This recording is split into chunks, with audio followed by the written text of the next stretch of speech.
Welcome to Hear Life Today. We're here to bring you the latest hearing news from around the globe. Great to see you, Lucas. Good to see you too, Ilona. Hear Life Today will explore what's behind Medel's cochlear implants and how they can provide the closest to natural hearing. On our show today, we are going to hear from 3 esteemed experts in their fields. I'm excited to hear about the role of the apex of the cochlea and find out what cochlear implants sound like to recipients. And to see what is possible when a recipient reaches the closest to natural hearing, we have also invited a user to share his story firsthand. So, without further ado, let's start with our first guest. Michael Dorman describes himself as the product of a long line of accidental events. He first started his career in psychology and operant conditioning and then worked in behavioral therapy before he ended up in the University of Connecticut in child developmental psychology. But he only studied developmental psychology because the program in experimental psychology was already full for that year. Next, he worked at the Haskins Laboratories on very early speech synthesis. Then he ended up at the University of New York. However, the city was going broke, so there was no more job there. He was sitting in the lab one day when he was offered a job, a chance to teach speech acoustics at the Arizona State University.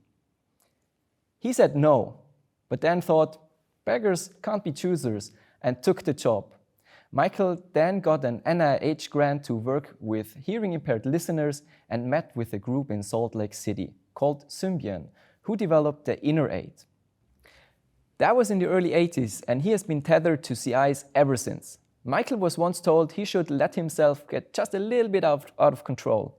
According to Michael, that was the best advice he had ever received.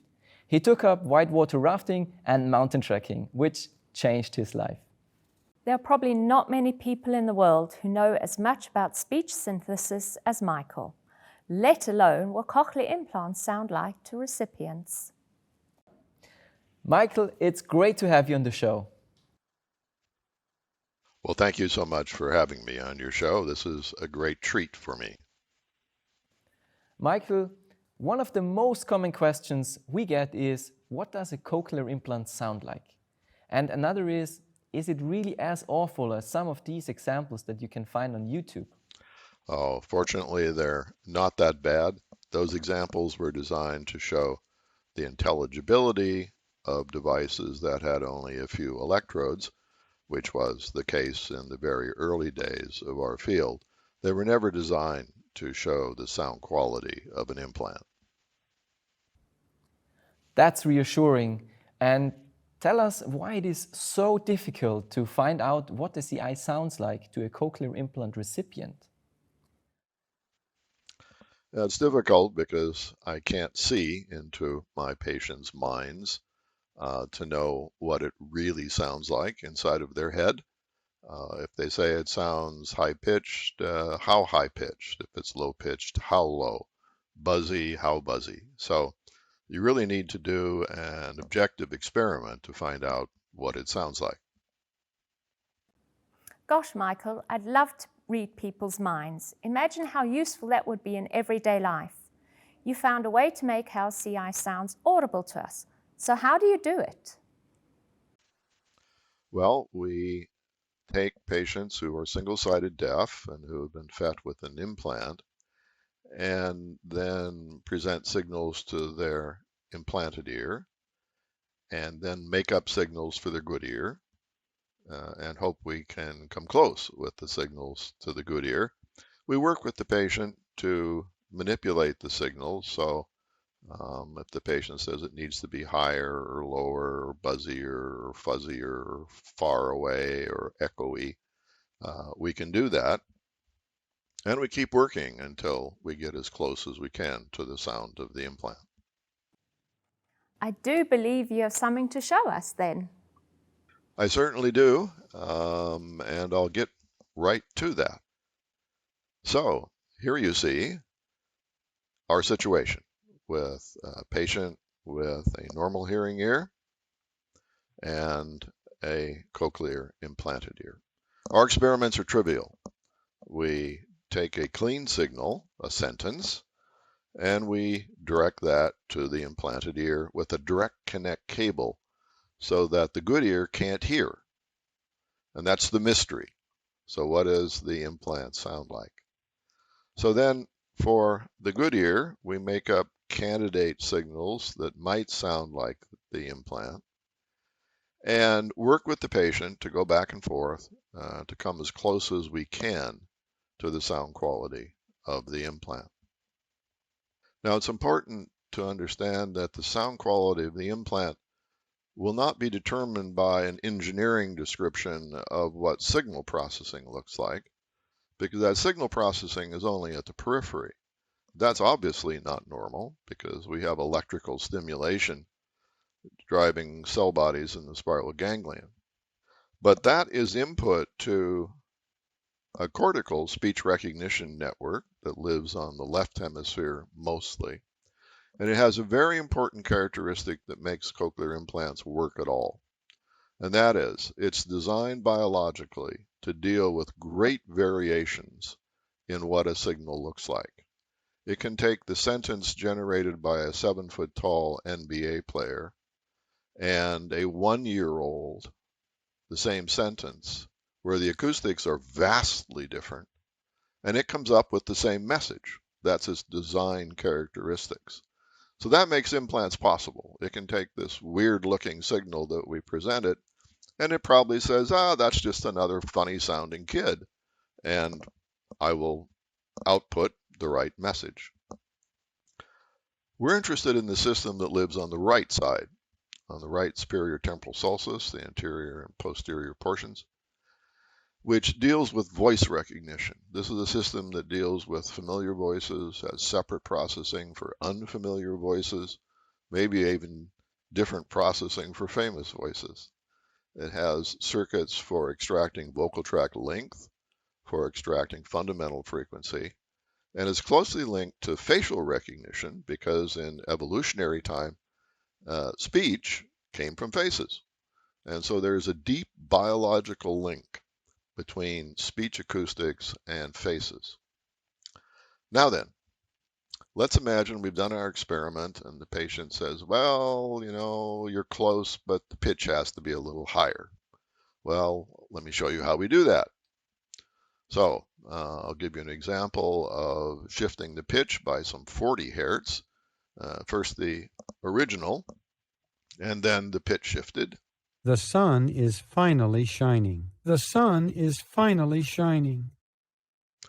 Or the patient says, that's fine, but you have to flatten the pitch contour. I want it more monotone. The sun is finally shining. Okay. Or the patient says, I want the whole signal shifted up. The sun is finally shining. Well, that's getting toward Donald Duck maybe, or Mickey Mouse.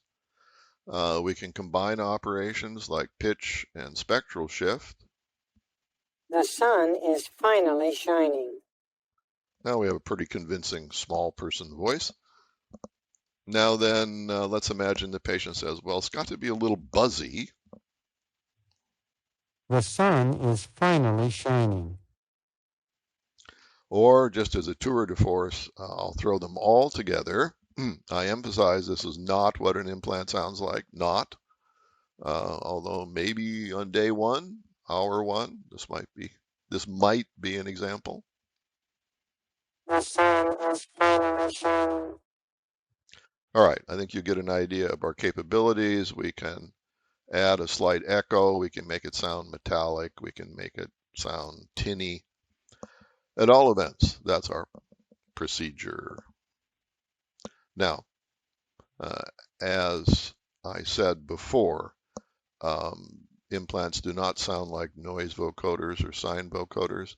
Let me give you an example of these. So here's an original. I like to play tennis. This is a noise vocoder. I like to play tennis. This is a sine vocoder. I like to play tennis. And neither of those are good examples of what an implant sounds like.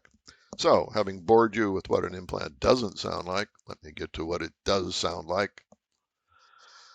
I will play you 3 sentences, the original, an example of poor sound quality, an example of good sound quality. I'm not surprised by the poor sound quality that you're going to hear. I think the good sound qualities are far better than I could have ever imagined. So let's go. Do you like camping? Do you like camping? Poor sound quality Do you like camping? and good sound quality. Do you like camping? I like to play tennis. I like to play tennis. Poor sound quality and good sound quality. I like to play tennis. The sun is finally shining. The sun is finally shining. Poor sound quality The sun is finally shining. and good sound quality. The sun is finally shining. As I said, the poor sound quality isn't terribly surprising, but the good sound quality is far better than I would have guessed. Now, these are not exact matches to the sound quality of an implant, but on a scale of 1 to 10, they're scores of 9 or 9.5. So they are pretty good approximations to the sound of the implant. I'll finish with an example of one of the factors that we've discovered to be important in what an implant sounds like, and that is the electrode insertion depth. Here I have a cartoon of a fully inserted electrode, and let's imagine that we get a match to the sound quality.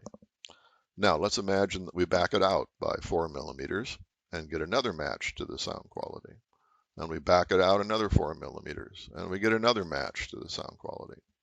So that's the logic of what I'm going to show you next.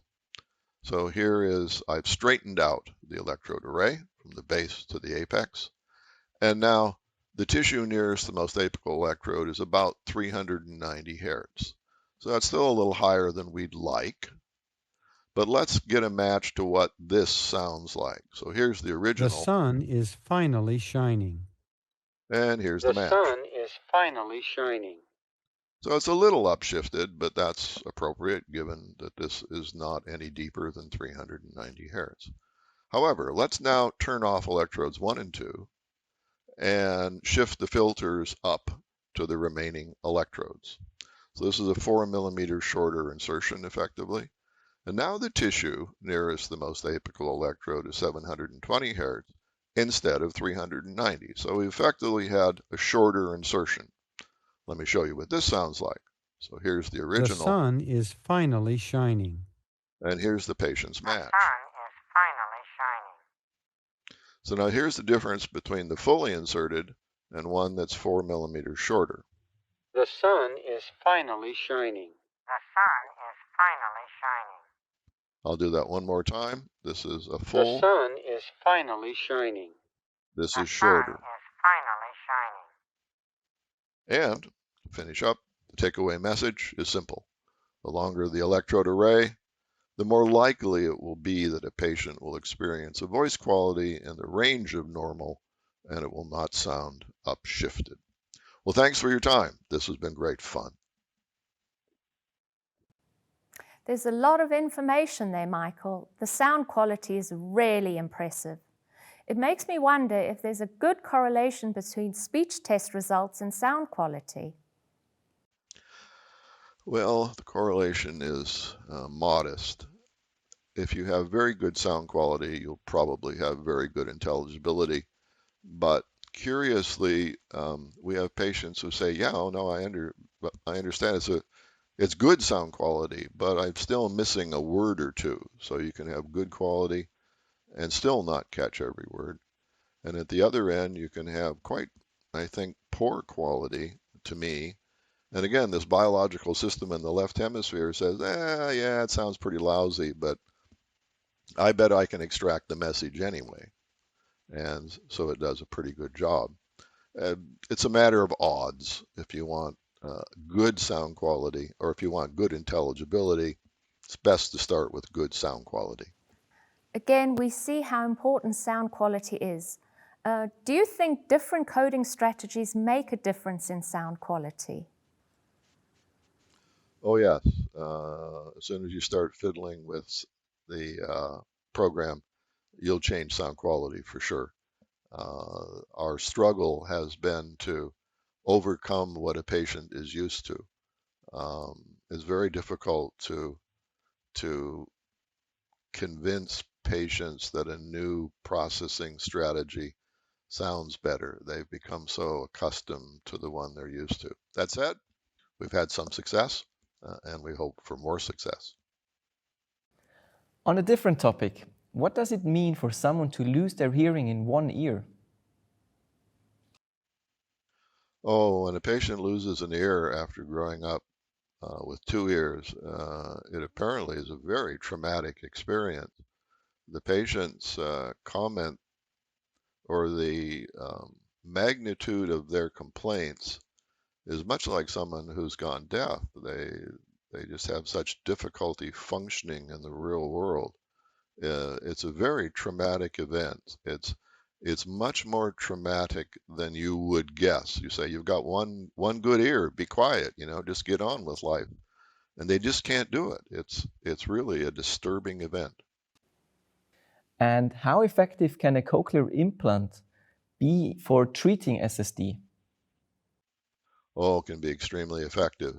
The patients, once you're able to hear on both sides of your head, then it's a whole different sound stage, as if it were.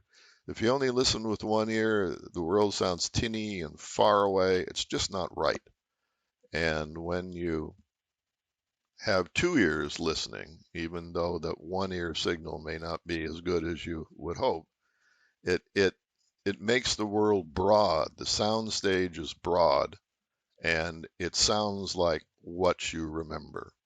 It's even to the case that music can sound better when you add an implant to a normal hearing ear. And that sounds like a very strange thing, but there are lots of data to suggest that's the case. Michael, that gives us a lot to think about, especially the great sound coding, and it's so exciting about music.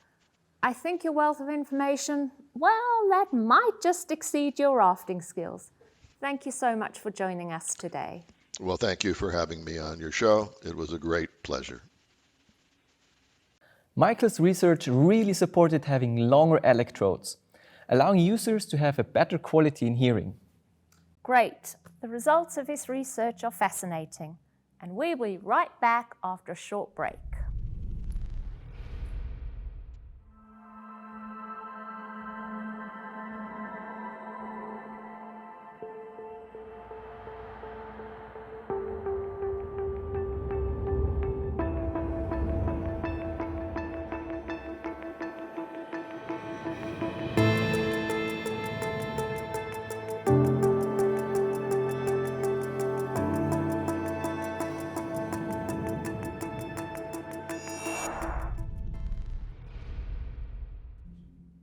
Welcome back to Hear Live today from Medal.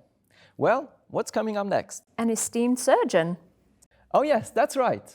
Now it's time to talk with Professor Paul van der Heining, who is Emeritus Professor of ENT and Head and Neck Surgery at the Antwerp University Hospital and University of Antwerp, Belgium. That's where he's still a consultant and was the Chairman and Dean of the Faculty of Medicine and Health Sciences. He's also a founding member, former chairman, and is currently the vice chairman of the Hearing Group, which unites more than 30 comprehensive cochlear implant centers. His research was focused primarily on the inner ear pathology, comprising genetics, hearing loss and cognition, tinnitus, and importantly, cochlear implantation. To be more specific, single-sided deafness and tinnitus, as well as hearing and structure preservation. He has organized many surgical workshops on electric acoustic stimulation, and his most recent research resulted in the first inner ear hero robotic-assisted cochlear implant surgery. In his free time, Paul has always enjoyed golf, but sea fishing and looking after his grandchildren consume a great part of his time now. Well, sounds like Paul is having fun in his life. And we have Paul here to talk to us about his love of CIs. Paul, lovely to have you with us. Hello, Alona. It's my pleasure too to be with you and to talk about one of my favorite topics. Michael has shown that a CI sounds more natural with deep insertion in the cochlea. But is there more to it than just nicer sound? Well, Alona, during the last 10 years, quite some experiments have been done on the impact of deep insertion on the acoustic capabilities of patients. For that, we used the Flex 28 millimeter and the 31 millimeter, so the standard or the Flex Soft of Medel, because these are the only electrodes on the market that allow deep stimulation and that the apical electrodes reach the second turn and can help us in doing these experiments. With deep insertion, we mean that these apical electrodes are located at an insertion angle of about 400 to 450 degrees and beyond that. So to answer your question, in first instance, deep stimulation yields a better speech recognition in noisy environment. And so that means also in daily life, in real situations. And moreover, patients improve faster after their first fitting sessions. So ultimately, the maximal acquired speech recognition level is not only higher, but is also reached sooner. So it's worthwhile to stimulate the second turn of the cochlea then? Oh, definitely. You know, nature has provided us with a cochlea, with a second turn and an apex to perceive low tones, bass tones. And I guess you would not ask to a rock or a blues band or to an orchestra, a conductor, whether they will use their bass guitars and their bass violin and their drums for the rhythm section, would you say, oh no, take them home, we're not using them? Well, the same here. Stimulating the second turn provides us with low tones, with bass tones. And this is quite essential to have this rhythm, to have prosody, intonation, difference between male and female voices, knowing whether a sentence ends as a confirmation or as a question, and so on. Even if you want to dance with your partner, you know, you need to hear the rhythm, otherwise you will step on your partner's toes. Paul, some say that there is a hearing zone, which is basically the first turn of the inner ear, and only that should be stimulated. But what you're telling us is that there are structures in the second turn. Now I'm wondering, can the second turn be stimulated, and should the structures there be stimulated? Well, I answer this in two ways. First of all, this hearing zone for the basal turn is provided by the first experiments where they show that if you stimulate your basal turn, you can achieve a reasonable good speech understanding in quiet. However, as just confirmed, and many experiments have shown, this is not true anymore when you speak about speech in noise. At the same time, it was said that the spiral ganglion did not extend beyond the basal turn. Also, that is not true. It is not the case. Recent investigations, histological and histopathological investigations, but also advanced imaging techniques have clearly shown that a quarter of the spiral ganglions are located in the second turn, beyond the basal turn. And so this quarter of neurons also have a special form. They form a kind of a bulb, and it has also been demonstrated that they are quite sensitive to changes in rate of stimulation, electrical stimulation. And so also that contributes to their role to convey low tones. Paul, I'm glad I'm not your dancing partner, but I think you have some exciting evidence here you want to share with us. So the question is it warranted to stimulate the second turn of the cochlea? And to do that, you need deep and long electrodes. As said, we use these standard and flex soft electrodes in our experiments and also Other investigators have done that, and the Flex 28 electrode, because these are the longest electrodes on the market, and we really need them to reach with the apical electrodes beyond these 450 or 550 degrees. There are three aspects I would like to discuss with you. The first one is on this spiral ganglion location and the ability to activate these ganglions. A couple of studies have been dedicated to analyze histological studies. We analyzed 28 histological studies and looked for the spiral ganglion location. These are the spiral ganglions in the basal turn, in the second turn, in the apical turn. And this is an overall picture. The black line is the Greenwood function of the inner and outer hair cells. And then the colored one are the different segments of the spiral ganglion map. And you see that the upper segment, the fourth segment here, the segment in red, accounting for 25% of the ganglions, is located in the second turn of the cochlea. This means that this spiral ganglion extends up to 630 to 720 degrees in the cochlea, above the basal turn, which only goes to 400 degrees or 360 degrees. And the same was recently demonstrated by a fantastic work with a new technique by Sumit Agrawal and the group of Rask Andersen and Lee in Uppsala by synchrotron radiation imaging. Here you see in yellow the spiral ganglion wiling up and ending well within the second turn, also with this technique coming to something like 690 to 700 degrees in the cochlea, and they demonstrated this bulb of which I've been talking about. Of course, you can ask, well, this quarter of ganglions, are they doing something? Can we stimulate them? Well, we had an experiment set up where we stimulated the apical part of the cochlea, the middle turn and the basal turn, and we recorded the evoked compound action potentials. And we compared these stimulation characteristics of the ECAP by stimulating the different parts of the cochlea. And here you see, for instance, the thresholds by stimulating the most basal and the middle part of the cochlea, and here the apical part of the cochlea. And you see that there is a significant difference in the lower threshold of the apical part. And when we look at other characteristics like slope, input-output function, residual inhibition, all that, the apical part of the apical stimulation, and so the apical located ganglions, performed at least as good and even better than stimulation at the other parts.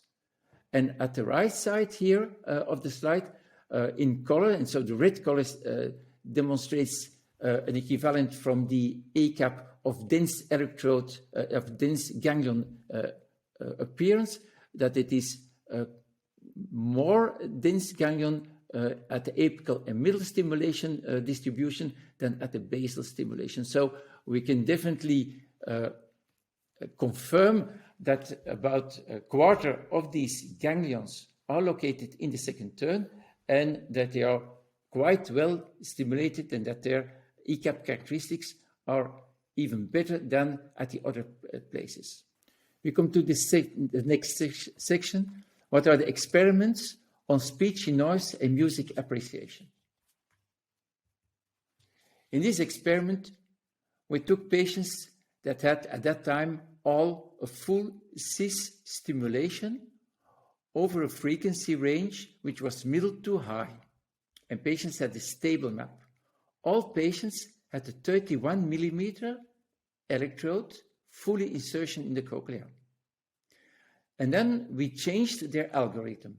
We expanded the frequency range to the low tones, and the difference between the groups was that the blue ones had an envelope stimulation, a full cis stimulation over all the frequencies, and in the red ones was added the fine structure processing. That means that at the apical electrodes, the stimulation, the electrical stimulation rate, was dependent and following the acoustic basal frequency, the FO of the basal frequency. And what we see is that two groups were comparable, but over time, the group where we did a fine structure stimulation at the apical part outperformed the other ones. So showing that using a specific stimulation algorithm in the apical part further improves speech understanding in this group of patients. Another experiment was done by the group in the States of NYU. The next slide demonstrates the results that were performed by a group in the United States with, at that time, Chairman Dr. Pillsbury. And they implanted two groups of patients, one with the 24 millimeter electrode, 24 millimeter that stimulated the basal turn, and one group that was with a 31 millimeter electrode that stimulated also the second turn with the most apical electrodes. And it is clear that the deeper insertion yielded also a better speech understanding. They published also 4 years later the long-term results, and even at that time, the patients group with the longer electrode outperformed the ones with the electrode that stayed only in the basal turn. We see even with other electrodes that when we use the variation of the sizes of the cochlea, that means that in a large cochlea, an electrode of 24 millimeters will only reach 400 degrees insertion, and in very small electrodes, higher insertion degrees, that in this category, also deeper insertion is linked and is provoking a better speech understanding. And we even see that in quality of sound. When we present music, and this publication also demonstrates that deeper insertion angles are connected with better quality of sound because lower scores here are linked with better sound quality. The last part is which percept, in fact, are we provoking? Because initially at our discussion, I thought about low tones, but how can we know that these patients hear low tones? For this, we used a particular category of patients. It are the patients with a single-side deafness and a cochlear implant. So they had a normal hearing from one side and could hear the normal acoustic sounds as every one of us can do. And at the other side, they had the electrical hearing, so they could compare. In the first experiment, we stimulated each electrode at the electrical side at 1500 hertz, and we asked to the patient to adapt the pitch of the sound in the acoustic ear so that it matches the pitch that they perceived in the electrical ear. This is the result. In the x-axis, you see the insertion depth. Going to the left is more deep in the cochlea. And in the y-axis, it is the frequency perceived. So lower is lower frequency. You see on the whole that deeper insertion are linked with lower tone perception. Moreover, we see, and this dotted line is the Greenwood function, that on the average, there's no major shift from the Greenwood function. So no pitch distortion. The group of Rader went further on with this experiment. Also here you see in the x-axis the depth of insertion, 720 degrees, 2 turns insertion, and here you see the perceived pitch. What did they do different? Instead of stimulating each electrode with 1500 hertz, they stimulated the electrode with an electrical rate corresponding at the Greenwood function.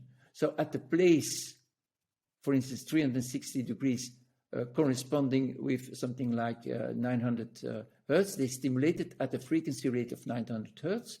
But when you go lower at, for instance, 630 degrees insertion, they stimulated, for instance, with 150 or 120 frequency stimulation rate. And it is very clearly different from what we found when using the same frequency. And this shows that by combining deep insertion and low frequency stimulation, depending on the location of the electrode, you can reach the lowest perceived frequencies. I'll go with you to another experiment in the same setting. Patients with normal hearing, one side, and cochlear implant on the other side. We take here, for instance, one electrode located in the apical part. In this experiment, we presented at the acoustic ear, the normal ear, different pure tones. For instance, we presented 100 hertz. And the patient was able to change the frequency stimulation rate of that particular electrode. And we asked to adapt the rate of stimulation for that electrode so that it sounded like the 100 hertz in the normal hearing ear. And then we changed the sound to 200 hertz in the normal hearing ear and asked the same to the patient. And this patient was able also to perceive this 200 hertz by increasing the stimulation rate. So with the same electrode, he could get the percept of two different frequencies by changing the electrical rate of stimulation. And that we did with all the electrodes, with the apical electrodes and with the basal electrodes. What are the results? I talk you through this slide. Here again, you see the presented frequencies or the frequencies the patients had to try to match by adapting the frequency stimulation in these particular electrodes. But not every time a patient could match it, succeeded in doing this task. This is the chance of succeeding this task. When we look at the red electrodes, the electrodes located in the apical part, we see that when we ask to the patients in frequency range between 100 and 300 hertz, that in the majority of cases, the patients were able to perceive the same pitch just by adapting the frequency stimulation. However, when we go to higher frequencies, then the patients could not match it anymore. And when we look to the blue electrodes, that are the electrodes in the basal turn, none of the patients with none of the electrodes was able to generate this acoustic frequency below these 300 hertz, and especially not from 200 and downwards hertz. So we asked them also whether the sound they heard was a clear tone, and also this was again linked to the apical location of the electrodes. We come to the conclusion that clear, low frequency percept only with place-dependent stimulation rate, that means according to the fine structure of the acoustic stimulus, and when this is done in the second turn. We come to a conclusion.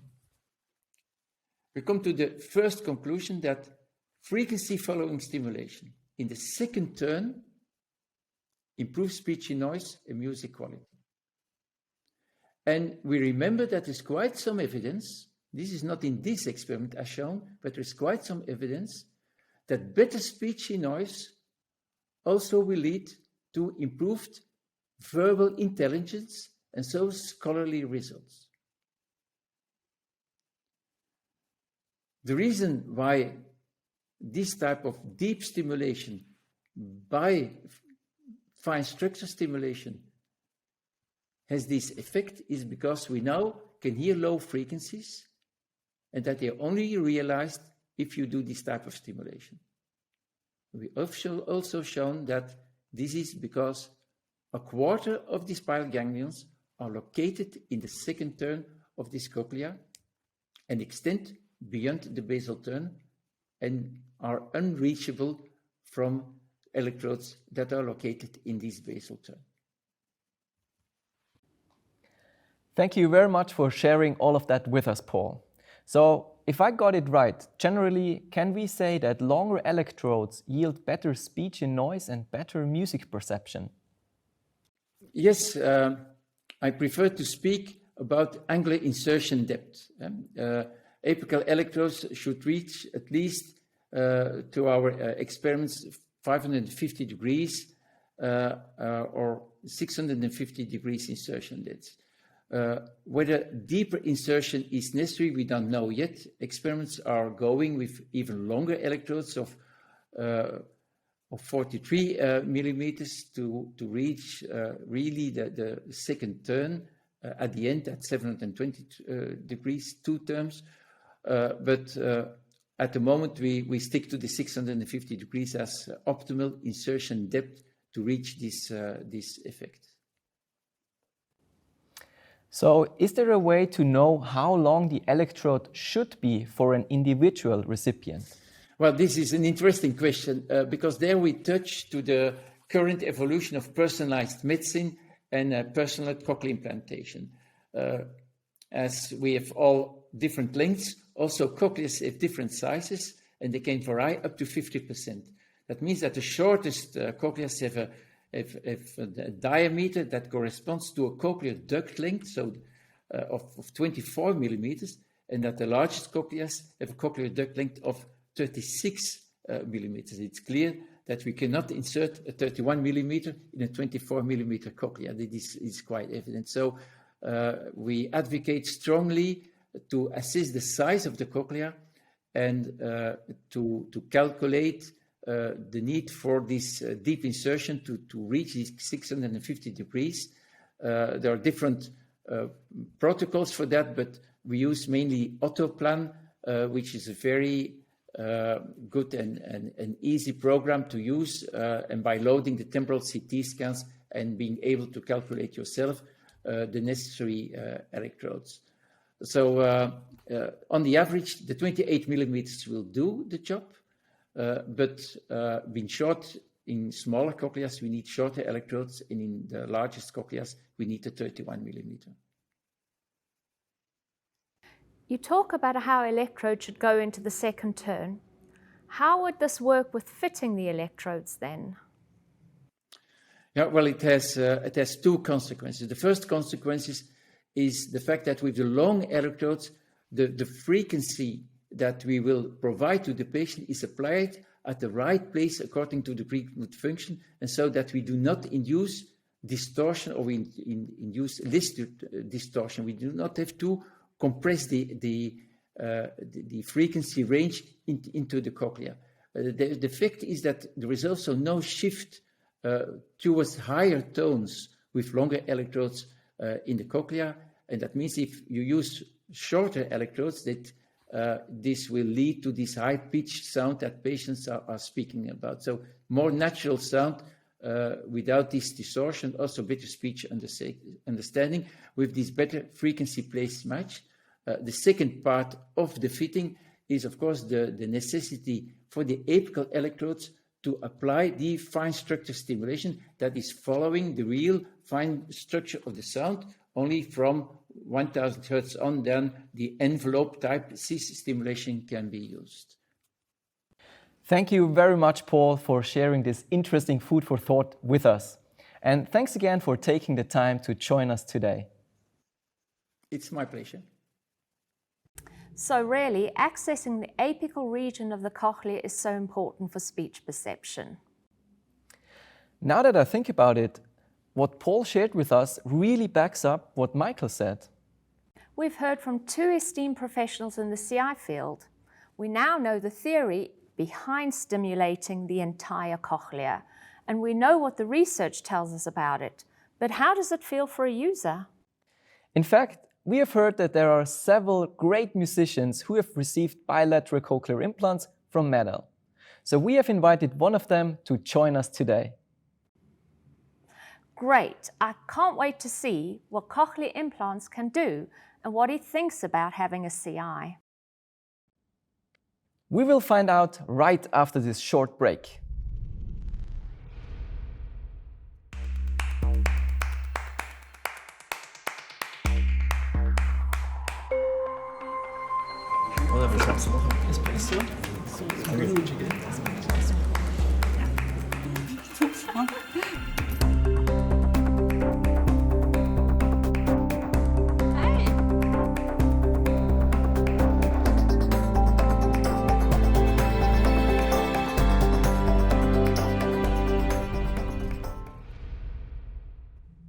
Roy Smith was born in 1948 in Bethlehem, Pennsylvania.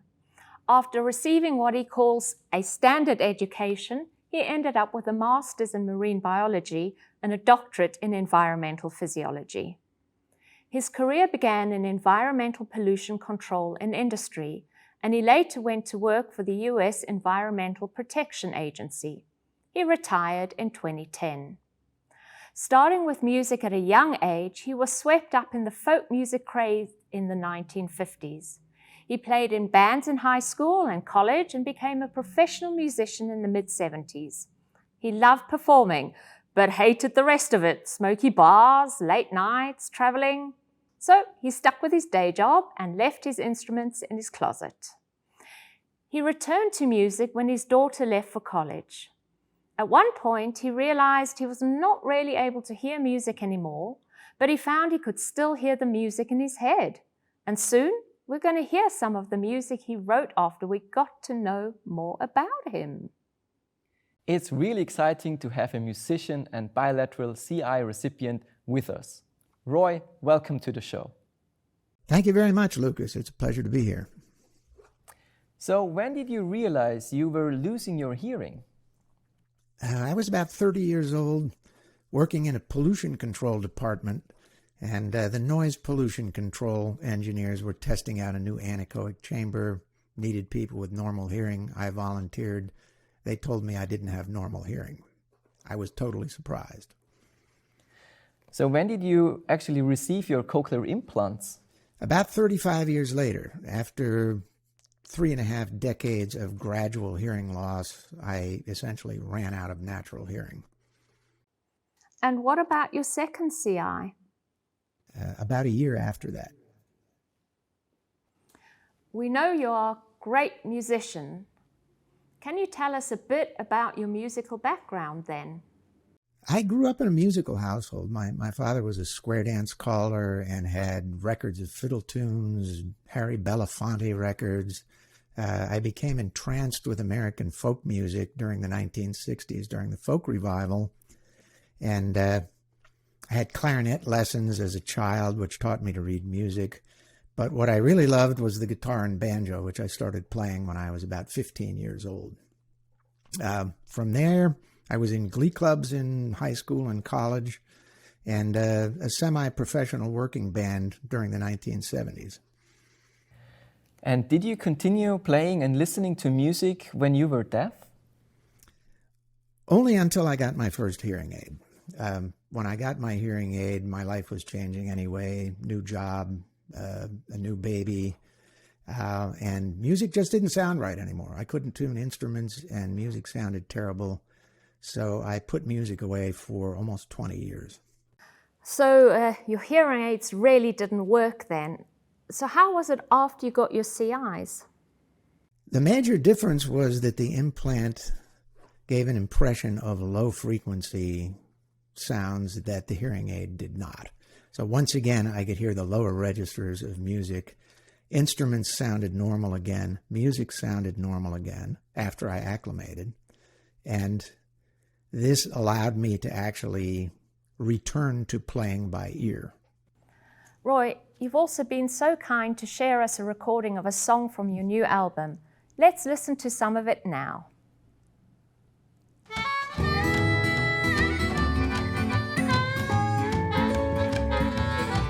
Drove the Hummer down to D.C., answering the president's call.